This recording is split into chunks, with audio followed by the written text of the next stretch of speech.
It's become a popular holiday gift for men and women who want to create a little something to call their own. We're talking about home brewing, and their kits are easy to find and easy to buy for that matter. But the actual brewing part, well, that can take some time to master. Good day, Atlanta's Paul Milliken is live at Twain's Brew Pub and Billiards in Decatur this morning. And Paul, the head brewer in charge there, knows a thing or two about home brewing, yes. Right?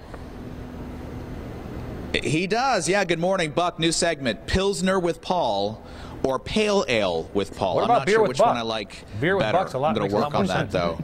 No. Beer with Buck is too generic. No one wants to watch that. It's Pilsner with Paul. All right, that's what it's all about. Yeah, home brewing is becoming more and more popular, and I'll never forget when my uncle got his first home brewing kit and became obsessed with crafting the perfect beer. And it was really fun to hear about the process and then get to taste test the results. And I know a lot of folks are maybe thinking about that for the holidays, but here's the thing. You look at a kit like that, there's a lot of moving parts to make this into this. And that's where Mike Castano comes in, who is the head brewer here at Twain's. Great to see you. How are you? I'm doing well. How are you? I'm doing really well. And you're kind of a fascinating study of this because you started as a lot of people did. You were in your garage making some beer on your own, and it turned into this new career for you. Let's go back to the beginning, though. Why did you start brewing beer yourself?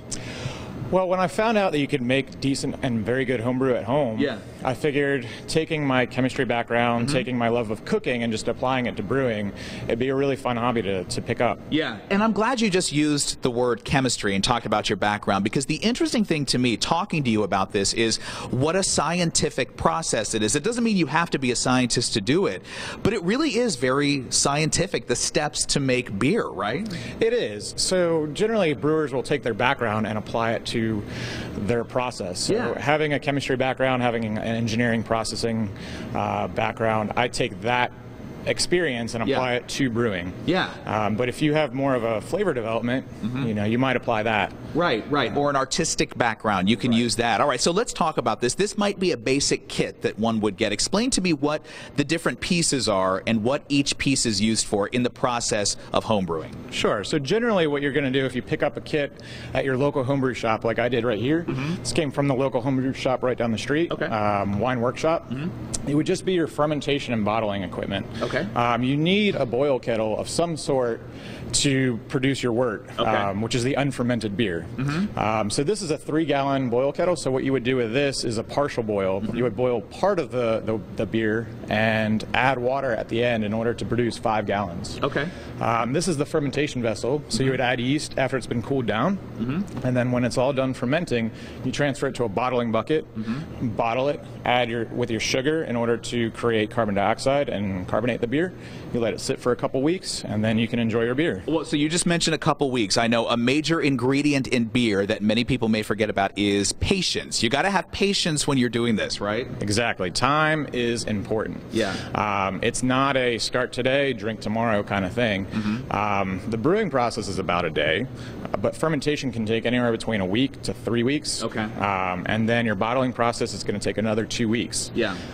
So practice patience, because if you rush the process, you're going to notice it in the final product. And along with patience is perseverance too, because I love hearing that when you started, I mean, you're a pro now, but you messed up a few batches of beer, right? Oh yeah, my father can attest. The first 2 batches of beer I had to dump out in the backyard, and it was a very difficult thing to do because when you invest that much time and energy and you just decide you cannot drink that beer, it made me give up for a little while. And then I went out to the local homebrew club and they encouraged me. They gave me some pointers on how to improve, and then it kind of just took off from there.